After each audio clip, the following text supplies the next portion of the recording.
Welcome back to the message recap, where we go over the messages we had the previous Sunday, finish off our series, our mini-series, Move the Mission, our annual mini-series now. We could say that because this is the second annual.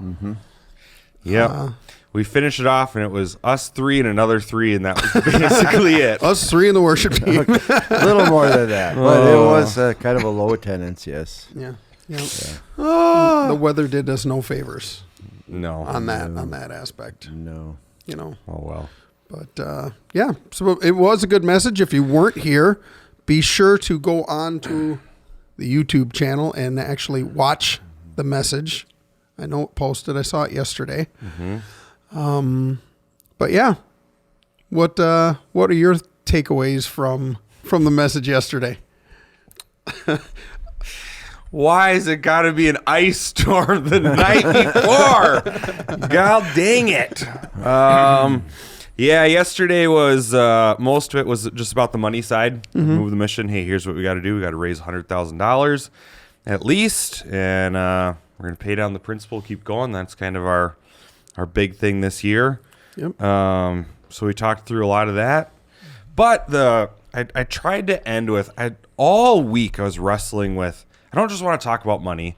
I don't just want to cover okay, give cash or check or, we do that in 5 minutes. Yeah, we got to cover that stuff. But I really wanted to, I wish I could have spent more time on it, but this idea of whatever you give, my heart would be that it comes from the right place. Because God has moved in our lives so much, I want to give to be a part of him moving in other people's lives too. And so that's the part that I hope people didn't miss is the why behind the giving and the why for why you should give. Right. Does that make sense? Yes. Yeah. So that was it. Like I said, it's Monday as of recording this. I'd probably go back and even tweak it a little bit more and change it some more, but that's what I wanted.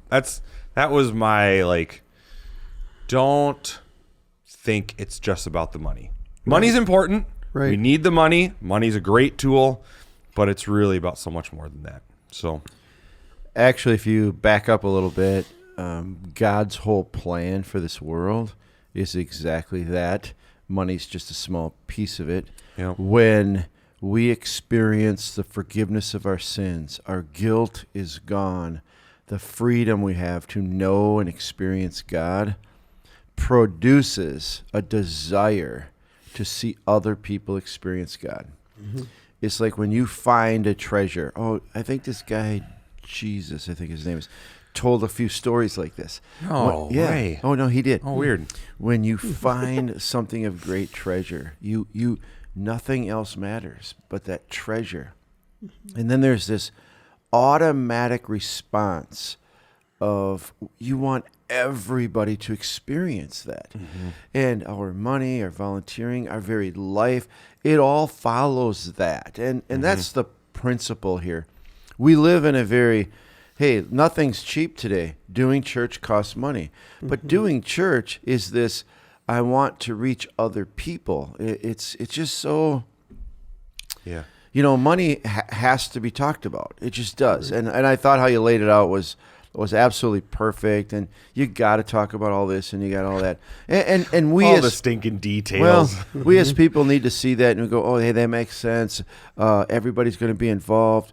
And then, hey, God, what do you want me to do? Is a natural response. Yep. But you're absolutely right with, I believe this is God's heart, that I don't want you to give. I want you to give more than X amount of dollars. I want you to give your attention, your plans, your life into this. Now, that doesn't mean you have to go into ministry full time. When I say your life, you guys get it, but it's just this, I daydream about it. I want to do this. Yeah, we're going to go on vacation. However, my heart's really here, and this is what I really want to do. One of my favorite verses in the Bible, or at least themes in the whole Bible, is it's in 1 Corinthians about, hey, we live in this world. Go ahead and use the things of this world. Enjoy the things of this world. But don't hold on to them. Don't own them like I have to have a vacation to be happy. No, go on vacation. But what I have to have is I have to be engaged in what God's doing, reaching people to experience life that is truly life. It starts now. It goes for eternity. It's what we were created to do. There's nothing greater than this. That's what you want people to understand. Of what he's done in here. Yes, absolutely. I mean, same thing we talk about every message, every time, every series. The reason I think more people aren't there is because we just don't spend enough time with God. Or haven't experienced his presence, don't enjoy that Yes. relationship that Jesus made possible. And so Yeah. we're saved, cool, but like God moving on our hearts, God, like, I don't know what that means. So Yeah. Yep.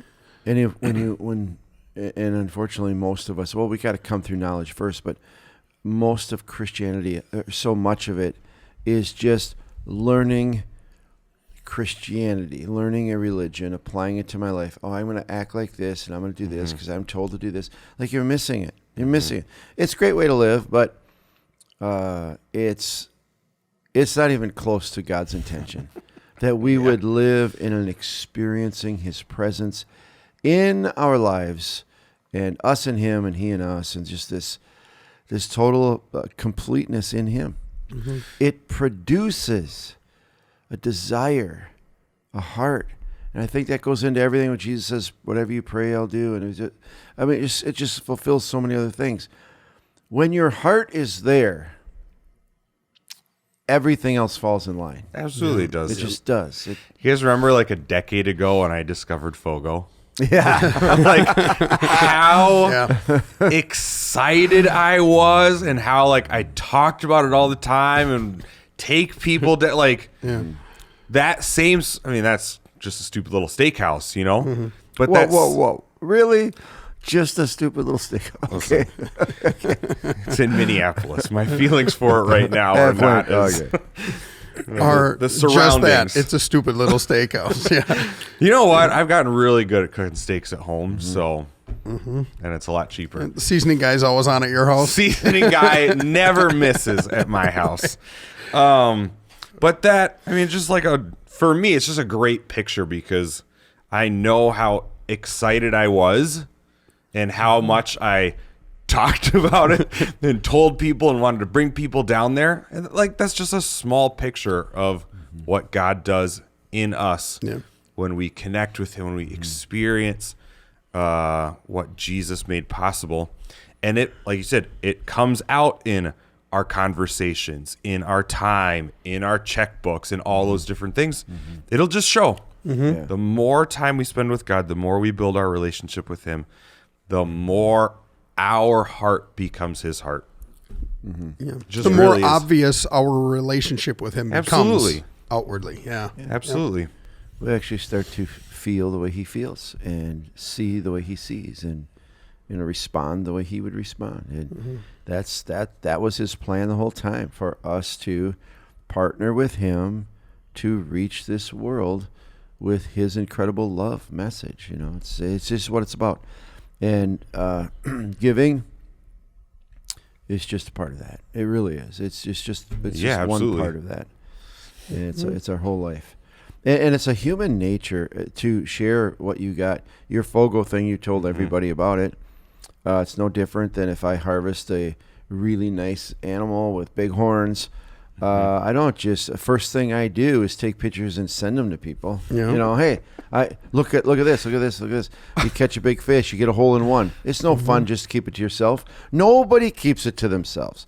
It's no different than the Dayton's 13-hour sale, or whatever. You've all seen, maybe you've done it, but when your wife finds a big deal, what she tells all the kids and the neighbors, oh yeah, I got this at, oh yeah, Dayton's for $12, big sale, you should go. We share those things that are close to us, and we don't. It's not effort to share what you value. It's not an effort at all. Yeah. I saw a piece of paper yesterday that had both our names on it and stuff we like. and yours just said killing stuff. not harvesting animals, not Killing stuff. hunting, Right. or killing things. Something like just this. I don't know if he's a hunter or an axe murderer. What Just is likes this? to kill. Okay. He's just a killing His middle machine. name is Murder. Yeah. Oh, that's funny. I That's hope funny that was a stuff. joke. I don't know. Kevin Murder Hasseltine. That's funny stuff. I did like that in the message when you brought up the story in the book, something about this guy right here you were talking about. Oh, yeah. Is he on Insta? Can I follow him on there? Is that where anyway, I don't know where he's from. Anyway, he's got a podcast or something. Anyway, No, he's in a book. he's in a book. In a book. Oh, Book. What's The heck that? Is that? I got to read it. Is it an audiobook? Can I listen to it? Well, Get you it can. on You can. Kindle. You can get it on audio. okay. I personally would rather read it myself than listen to somebody. I like the music they put behind it No. on the audio version. No, Cheesy No. orchestra we music. can't go there. Dun, dun, dun. Jesus walked on the water. Oh, thing. You ever listen to the dramatized ones? No. That Don't. sounds awesome, though. I'll Maybe check that out. we should start our own podcast where we just read the Bible and we are the characters. Wow. Wow. No, No? Yeah. You don't think so? no. You got to read it for yourself. Who's voicing Bathsheba? Yeah. Which one of you is going to do that? Yeah. I don't want to be an actor, and then we'll probably get it wrong. So Yeah. I don't want to pronounce Jewish names. yeah. Yeah. Yeah, Anyway, for sure. What Anyway, were you saying about when you talked about the poor woman who gave the 2 coins or whatever, Yeah. whatever it was, value wise, but it wasn't what she gave, it was how much she gave, and it was she got it, from her heart. She wanted to, she wanted to everything. give. She had nothing, and It's she this gave desire everything that we're talking about. No, The I mean, desire. obviously, it wasn't. Your message wasn't give everything, but unless it was the God heart. asks you? Oh, sure. Unless he asks. Right. And he doesn't ask, give everything very So, often. But I mean, he could. He could. He has. Yeah. He has. I am in a habit every Sunday after church, whatever, if I go lunch with somebody or go visit or family over, whatever, I'm in the habit of talking about the Sunday message. Actually, that's what I spend the rest of Sunday doing, talking about the message with people. And one person said to me this, and it was very genuine. And this person said, it was a husband and wife. And they said when they left church, that's exactly what they prayed was, Father, you tell us what you want us to give, and we promise you we will give whatever you ask. Whatever you ask. Why? We trust you. Yeah. Why? Because if I know it's you telling me, then I know it's going to be okay. There are so many other verses. In fact, first service, I didn't even change the reference because I was trying to Or decide. Timothy? Yeah, I read from Timothy, but it had there were so many places to read about trusting money versus trusting God and how God is trustworthy. And I think that's the thing that everybody has to go through when it comes to this in a lot of different areas of life, granted, trust God or something else, but specifically with money, like, okay, God, do I trust that you're going to take care of me? Now, how that looks, I don't want to get into prosperity, whatever, but do I trust that you're going to take care of me? Do I trust that you are going to satisfy me? Do I trust that what you've asked me to do is a part of your, like all these different questions of, God, can I really trust you? You know? And I know for me, I didn't talk about it very much. I was going to kind of go a whole fear route and then decided not to do that. For me, with any time I'm presented to be generous, it's always a question of like fear as it relates to trust. You know, if I give all these what if questions called, what if something breaks in the house? What if I remodel a bathroom and then a pipe leaks and it goes into my kitchen and now I have a hole in my kitchen ceiling? Hypothetically. I mean, Hypothetically. Hypothetically speaking. completely. What if a car breaks down? What if a loved one gets sick? You know, all these different things. And like, you know, my dad was very financially responsible and big saver, and so a lot of that's transferred over to me, and I have these like 6 or 7 safety nets in place that even when I get close to one, I have to like, God, okay, I had this for this, but what do you want me, and do I really trust you like I say I do, or is that just a message on a Sunday? Do I really trust you like I want to, or is that just I'm going to look like a Christian, Right. those sorts of things. So Right, and that is know exactly what that's I like. mean, that is a common thing, especially in today's climate with prices going up and inflation's going up and everything's going up. yeah, So money is a big deal right now. absolutely. More now than ever. There's a concept that you mentioned, postpone a vacation or put off a purchase. That is just un-American. That almost sounds like you're swearing or you're, Or to sell something? Are you kidding me? and No. it's in this is just part of Christianity, but I don't think, unfortunately, I think there's this mindset that we have in this country, and we're all affected by it. That, well, there's my faith, and then there's my life. Like And there's they're two separate separate boxes. things. Yeah. Well, no, I can't do that. Like, what do you mean? But no, our life is our faith, and our faith is our life. And the American dream isn't the gospel.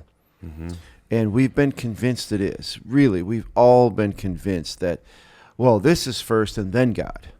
And you know what? From a Christian perspective, it's not that way. It should Or be- I'll do that God thing, Yeah. and then I'll get on with the rest of my like. No, I think It's in the he wants pledge, to be isn't it? involved. What? It's in the pledge, right? One nation under God. Like Yeah. God is over. But people don't tend don't say that to anymore. read all of that. Yeah. Yeah. Or the Bible? Or the Bible for that matter. And a thing I question a lot of times is hearing from God.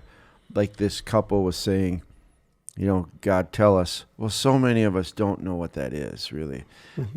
Is God telling me? Isn't God telling me? Is that the voice of God? I've never heard the voice of God. And then if he did talk to me, would I doubt it or believe it? Like, nah, that wasn't God.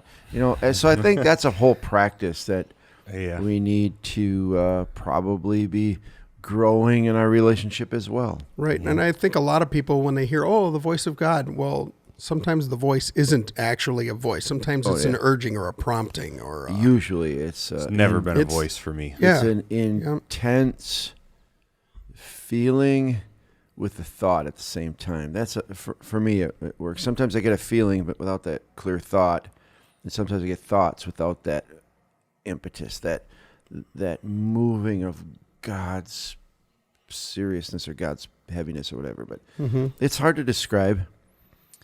Yeah, it is. And then, well, what if I don't hear from God? I personally think there's a practice all the time. Well, even if I don't hear from God, I am going to give.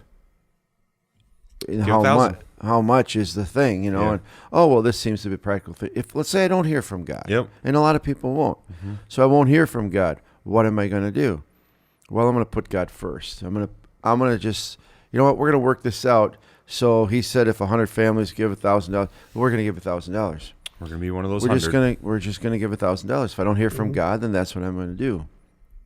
If you say, well, I don't have $1,000, well, I'll bet you in Is 2 that- months we could get $1,000. Is that real or is it not? Yeah. It's no different than, and I don't mean to make fun of this, but it does. This is a personal pet peeve of mine. So we get a little ice and snow Saturday night to Sunday morning, and which is odd for Minnesota in March. oh yeah, and It never happens. and we don't have the road crews ready for anything No, like that, no. and our It just cars came aren't out ready. of We don't nowhere. have the tires for that. No, Nobody not at has all. an all-wheel drive. No. Oh, God. But anyway, okay, let's set that aside because we're totally making fun.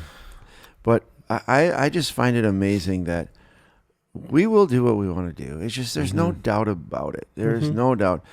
I know for a fact. I know that if there are families that got to bring their kid down to Wyzetta for a sports thing on Sunday morning, and they got to be there at 6 o'clock, they'll be They made there the trek.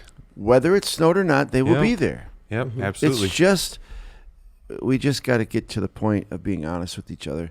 It's just priorities. Let's not call it nothing else, you know. Yeah. Oh, I couldn't go. No, you didn't have a priority. Trust me. If you wanted to, you'd have been there. Now, if there's 13 feet of snow, I get it.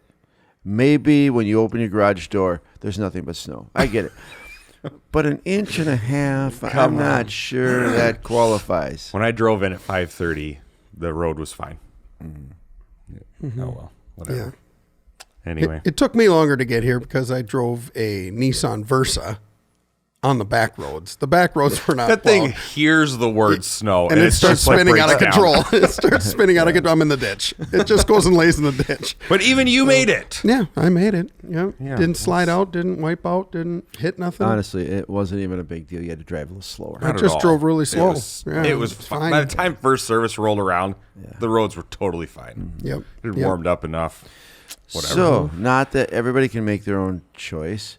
But wouldn't it be nice if we stopped making excuses and just were honest? You know, I didn't come because it wasn't important enough to me. Oh, how honest do we want to be? Honest. My faith is in Jesus, and that's cool, but I don't really care much about God or his working in my life or being around his people or wanting to see others experience that. Let's just be honest. It's just easier to stay home. They say that you can't solve a problem until you first identify it Yep. accurately. Yeah. Honestly. What's the problem here? Yeah. And sometimes the problem isn't the problem. You've got to keep digging to get to the root problem of, Yes. you know, sometimes what you think is the problem is really just An excuse. an excuse. An excuse or something that stemmed from the problem. Yeah. The problem's deeper, usually. Usually. That's been my experience. It's like, well, this is my problem. No. Go back 4 steps. That was your problem. I wish somebody would have addressed this with like different types of people and like the openness of their heart to accept the message and like I don't know, That maybe guy like again. soils or something. I don't Yeah. know, whatever. I really wish Yeah. Yeah, that guy. coulda- I think he actually talked about it. Yeah. Well, no, I don't think. I know he did, but yeah. Oh jeez. Yep. All right. Okay, well that was definitely all a part of the message. Yes. Yesterday. It was unspoken Yeah. part of It the was. message. It was. Yeah. It was all there, and that's what these are. We can get to talk a little bit more about, you know, go a little deeper Okay, in. let's go where you didn't go, but you would have if you'd had more time. Imagine if every Christian person in America gave generously to a local church, engaged in its mission through inviting others, through actively participating, helping, and giving. Imagine what America would look like today, right now. What America would look like if every Christian person in America engaged in what God was doing to reach others through the local church. Yeah. It'd be a different place. It would be It would be a much different place. Yep. a Yep. much better place. Yep. Wow. What's We that? would have nothing to complain about. No. No, it's that question you always like just ask. Hey, what if every Christian gave like I did, served like I did, attended like I like? Ooh, that's yeah. What if everybody was like me? Would the church even be around? Yep. It is a great thought. Yeah. It's a motivator for me. It is. I will do sometimes what I don't even want to do because it's that important. Yep. It goes back to that being honest with ourselves, though, you know, and that's sometimes difficult. Yeah. Yeah. You know, sometimes we don't want to look in the mirror. So I heard yesterday, I was visiting with somebody yesterday, and they said, oh, Kevin, did you hear? They were talking about another church. They go to a different church. Oh, did you hear somebody gave $100,000 and another person gave $50,000? They were raising money for something. And I said, no, I didn't hear that. But I instantly got jealous. Oh, weird. That's what happened to me right when you were telling that story. Thought, wow. Why did that hit me that way? Because 'Cause you're I human. thought, Yeah. well, I That's wish it right there. I wish we had people in our church that would one individual write $100,000 and one write $50,000, which you said it's possible. They're Somebody's got to either have it or know somebody. Why not? Yeah. It doesn't help that one of the largest churches in the country is in our back door. Yeah. Then we've been connected to them enough to hear some cool God stuff that happens in their church. So Yeah. We've had cool God stuff happening here, though. yeah, absolutely. Oh, yeah, for sure. I just want some specific cool God stuff. Oh, boy. All right. Well, see you next year when we go over this again. But we'll see you next week for the message recap.